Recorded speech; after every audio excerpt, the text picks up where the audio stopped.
I mean, I think the best thing you can do is take 5 minutes or 10 minutes, and if you find that you're coming home stressed, to spend that period of time, doing something uplifting to your spirit.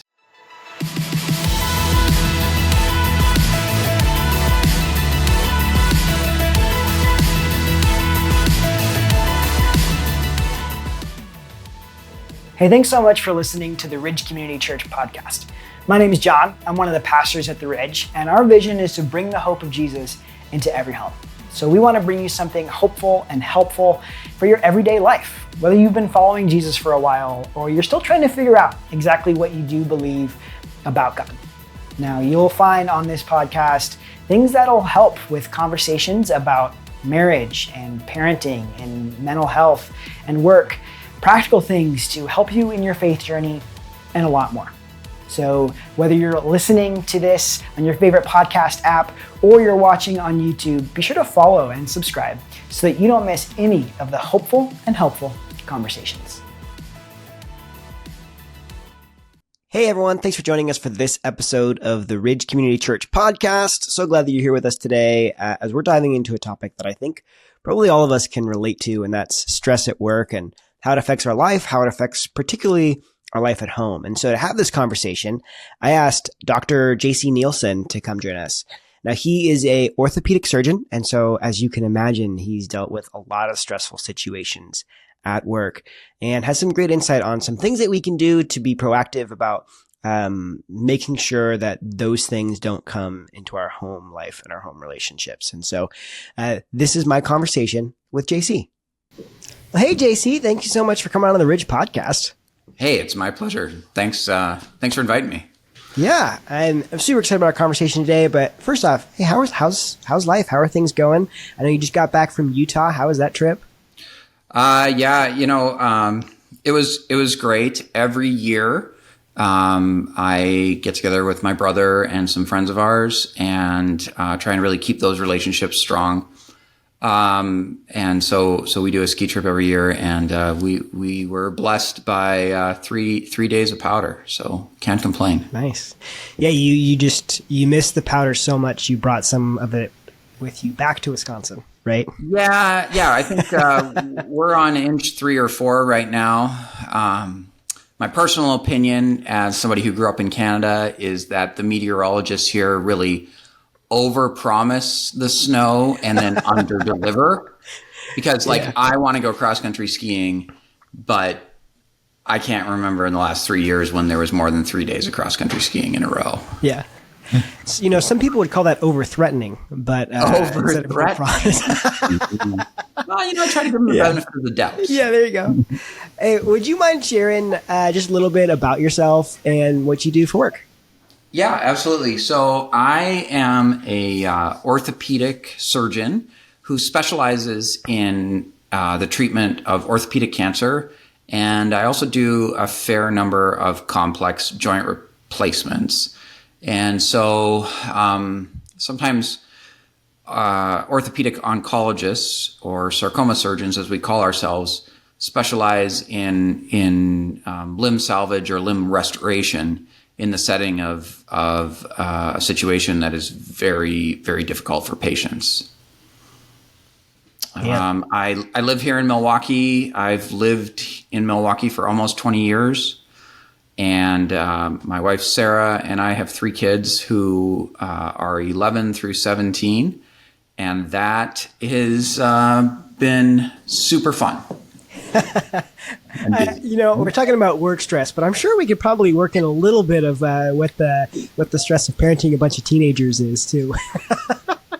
My kids are awesome, but there is no illusion that they are teenagers, and they are busy, and we try to lean into that as much as we can.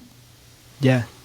Well, hey, I imagine that dealing with the high stakes that you deal with as a surgeon, and even, I mean, imagine just even throughout the training period and going through medical school and the starting with the stress of tests and big exams to moving to where we're caring for patients and have their lives in your hands.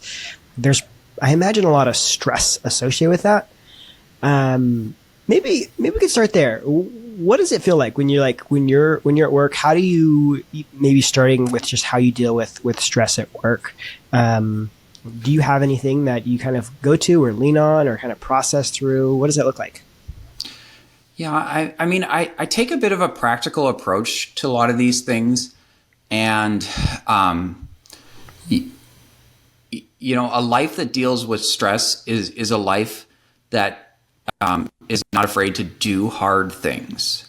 And when you think about the last hard thing you've done and what it took for you to get through that, which for me can be, prayer, leaning on family, mentorship, or maybe acting as a mentor.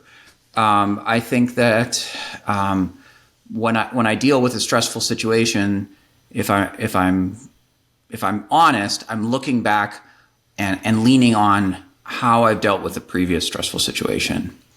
And sometimes I talk to my kids about how it's important to do hard things, to fail, to know that you don't always win. But then when you have the next hard thing happen, you can look back on a time where you did succeed, and that starts small.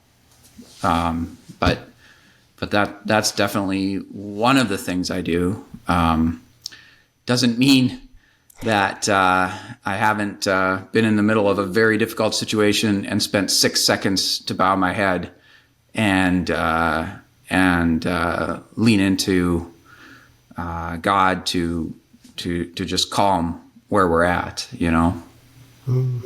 So is that something where you are kind of trying to be reflective in the moment? Is that something where you're just going to have to push through, and so you just kind of tackle it head on? Or does it kind of just vary depending on the situation? Yeah, I mean, John, your wife's in medicine. And so in some ways we spend many years becoming conditioned to do hard things. And I think that if we're all honest, we've failed doing some of those hard things. But when those stressful situations come up, I can't tell you there's one way that I deal with all of them. Yeah. I think that the things that can become the most stressful, interestingly,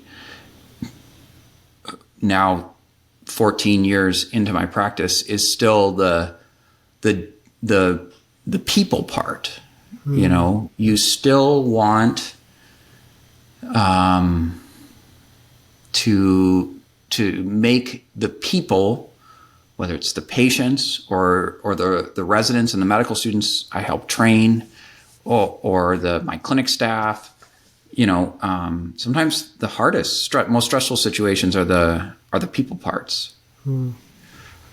Yeah, I mean, building on that, I imagine one of the things that you've probably had to learn throughout the process is how do you go from you're in a stressful situation at work, or you had a stressful day, or something hard, really challenging happened, which I'm sure anyone listening can fill in their mindset of what you've probably had to go through with that.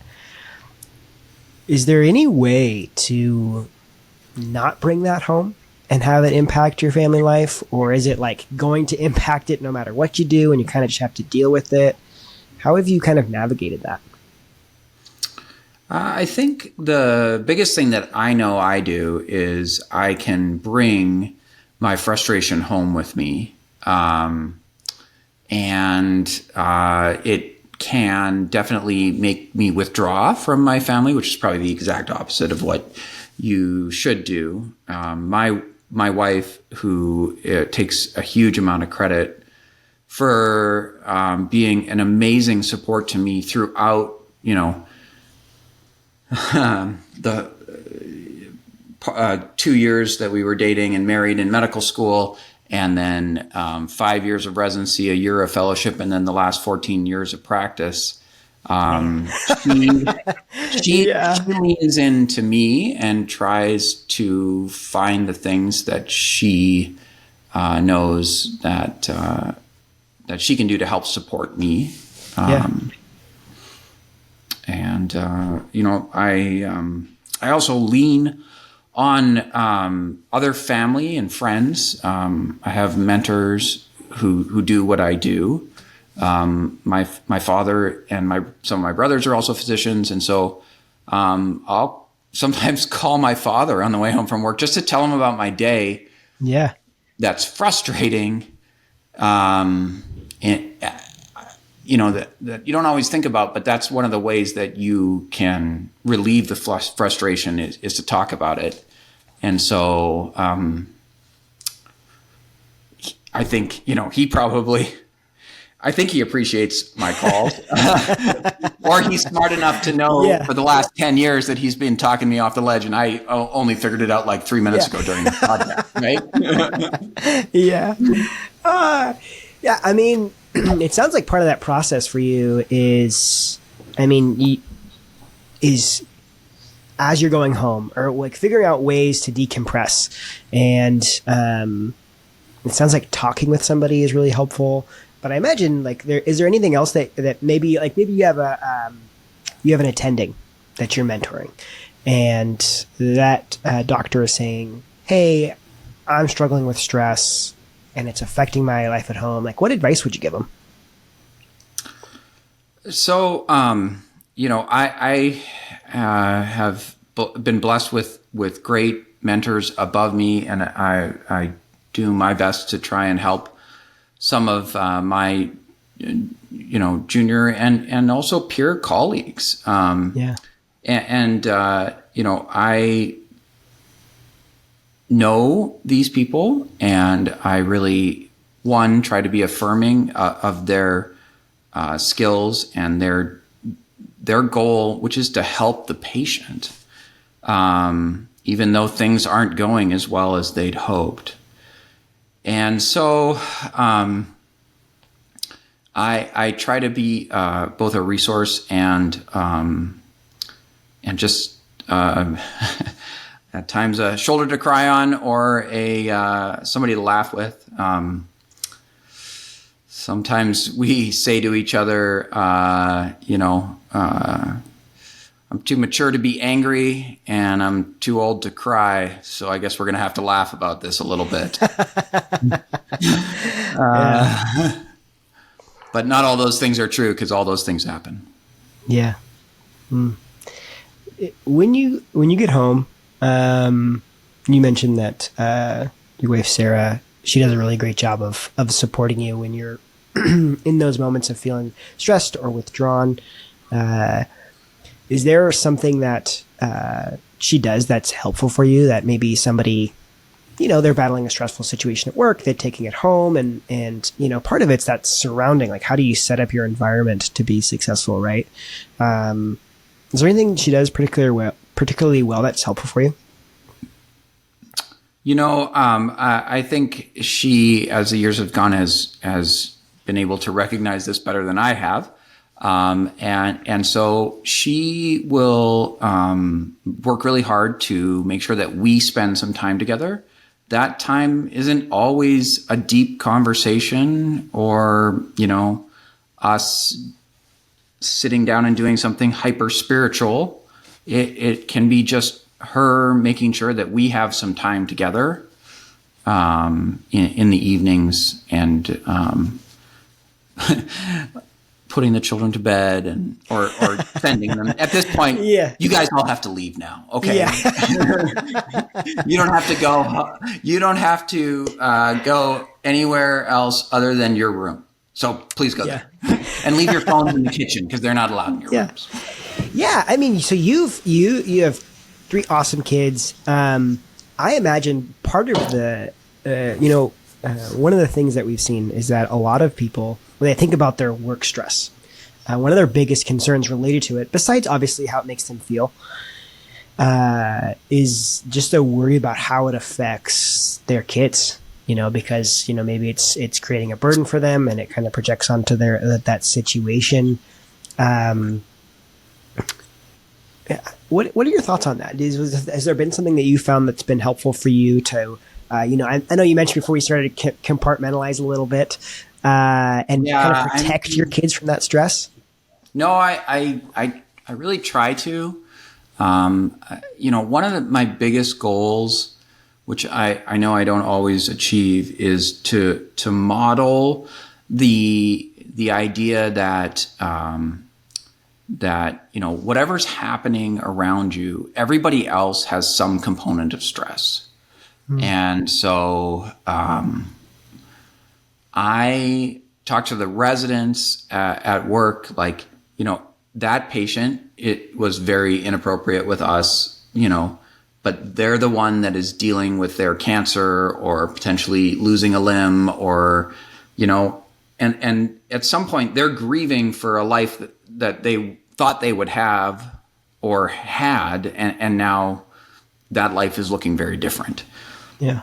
And sometimes it's hard for us because we see both these tragic problems, but we see things that are a little bit, and I don't want to, a little bit more mundane or more recoverable, but it's no less hard for that person, right?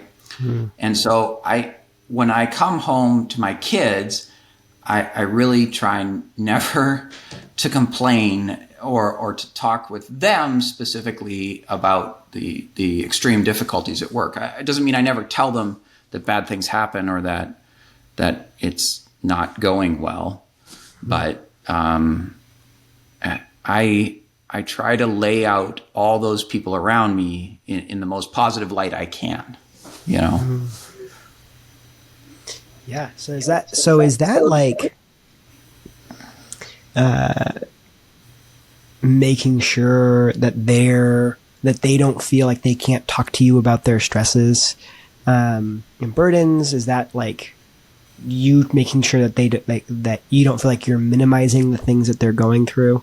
Is that kind of it? And that's a big part of it. And I have definitely thought that before, where I want to make sure that they can talk to me about their problems, which they, occasionally do. They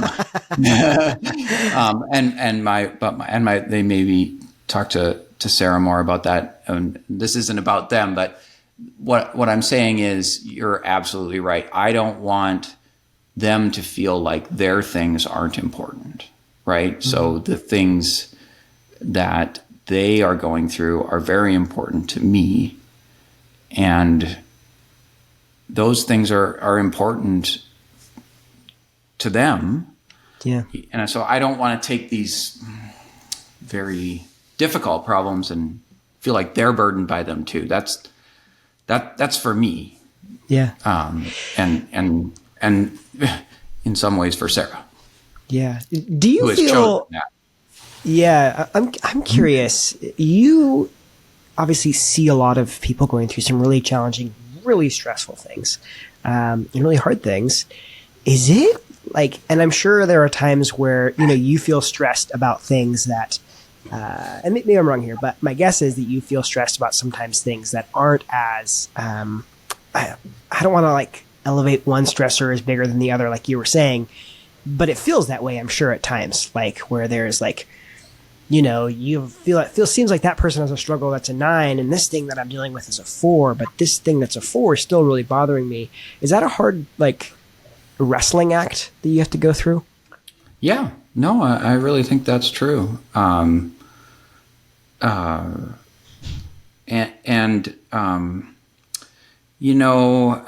Sometimes it's hard for whatever field you're in to talk through these difficulties with people who are not in your field, which is why I think mentorship can be so valuable, because, and maybe the mentor's not exactly doing what you do, but has some reference point for what you're going through,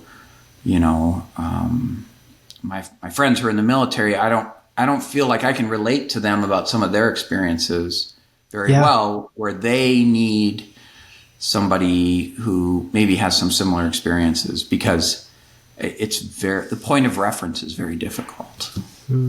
And so finding those mentors for me, and I've been blessed with having, a Christian mentor who does the exact same thing that I do, who was always there to talk and just led an amazing life of example for me, and other mentors with high moral character who are also my senior partners, who have helped me through difficult times and continue to, and are always seem to be there to reach out to when I need them. And I pray that I can be that for others as well. It seems like, if I can find some themes in the things that you're saying, is that both mentoring others and being mentored is something to deal with stress, which is really interesting to me, because it seems like it's this value of community and connecting with others that helps you learn and grow, but at the same time help somebody else process at the same time. Is that fair? Absolutely. We see that modeled all around us, and you see that modeled, all the way through the New Testament as well, with the mentorship of Paul and Silas and these other pillars of the church. Yeah, you mentioned the spiritual side of things. How has your faith and your relationship with Jesus impacted how you process through some of these work difficulties, the stress things, the stuff at home? Yeah, I have been blessed in my teens, to be honest, to kind of identify and to be blessed with a level of peace that I think contributed to helping me do what I do. I can't explain it to everybody, and I think the Bible would tell you that it bypasses our understanding, which sounds quaint or my wife says I always use the wrong words for things, but that's not the right word anyway. But it sounds sometimes to those who've grown up in the churches, it's just something that is said. But for me, that happened at a relatively young age. I was very fearful as a child. I was afraid of everything. And then somewhere in my early teens, God just laid it on my heart that this life is not for fear. And not everybody's life has led them to that point to have that blessing. I think that peace helps me put all the different parts of my job into, compartmentalizing is one way of explaining it, but it helps put it into appropriate reference so that I can put that aside for a period of time where I have to do something else. And sometimes I have to walk from a room where, we've got a patient who's, not old, but not young, who is facing their mortality, right? Maybe in their 60s. And that's not easy. And then walk in the next room and have the blessing of having a kid who's 8 years out from their cancer diagnosis and, for all intents and purposes, cured, right? And, it goes the other way too, but neither way is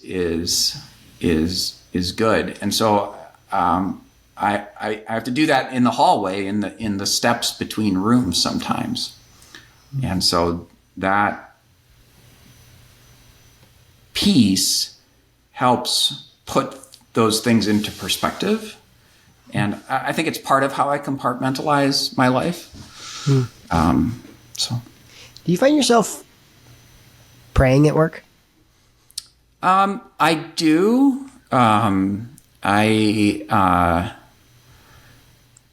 think that I have had the absolute blessing of being having a team that has a strong faith character, and they, my team medical assistant and her family, they pray for me. I have PAs and people around me who are believers, and I will, with some regularity, spend 6 seconds to center myself with God for those things. It's a little bit of I'm never alone at work, though. Your wife will, as you probably well know, we constantly have learners. So if you come to see me, I feel like I walk around with like an entourage of people who may or may not want to be there with me. You know what I mean? Like some of the med students I really want to do orthopedics, and other ones are just, there to fulfill a credit, and that both are fine. I mean, it's not like they're not learning, just not less level of excitement, right? Yeah. And so there is a little bit of I'm never alone at work. And so that makes those brief moments where I can center really valuable. But if you don't mind me asking, what does it take to center? Like, is that like a quick prayer? Is that just like a little meditation? What does that look like? It for me, it is a quick prayer about whatever it is that's going on at the moment. Yeah. I have been in a very difficult surgery where I just put everything down and just there's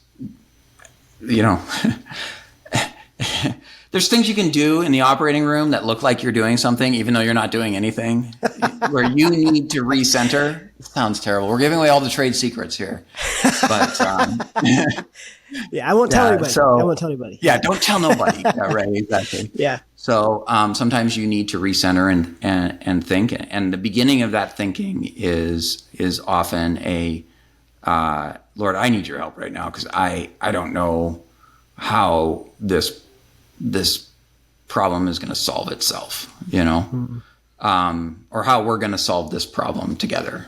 Yeah. Whether that be a physical operating room thing or, sometimes a interpersonal, patient who is struggling with their relatively new diagnosis or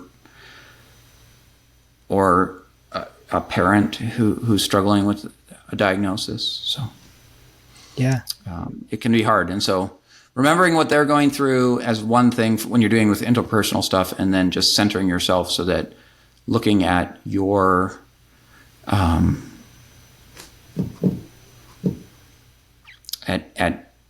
looking to Christ for that quick moment of relief. And for me, that 6 seconds is sometimes all it takes. It's often all it takes. Yeah.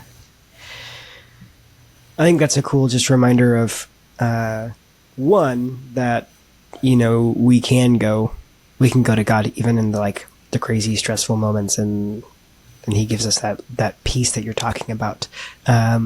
Even if it's like a transitioning of a room, you talk about like leaving one room and trying to recenter and just taking that 6 seconds, and God coming into that with you and meeting you with the time that you are able to give to him. I think there's really something powerful about that. I would say it the other way, that he has available for me whenever I reach out. How about that? Hey, JC, as we kind of wrap up here, I'm curious, just maybe some final thoughts. Somebody's talking to you. I'm talking to you, obviously, right? Hey, JC, sure. If I'm struggling with stress and I feel that burden and it seems to just kind of come home with me and I can't decompress and just having a really hard time with it, what advice would you give me? I think the best thing you can do is take 5 minutes or 10 minutes And if you find that you're coming home stressed, to spend that period of time, doing something uplifting to your spirit. And so the things I would say that is not is listening to political anything on the radio. Because that will only make you angrier.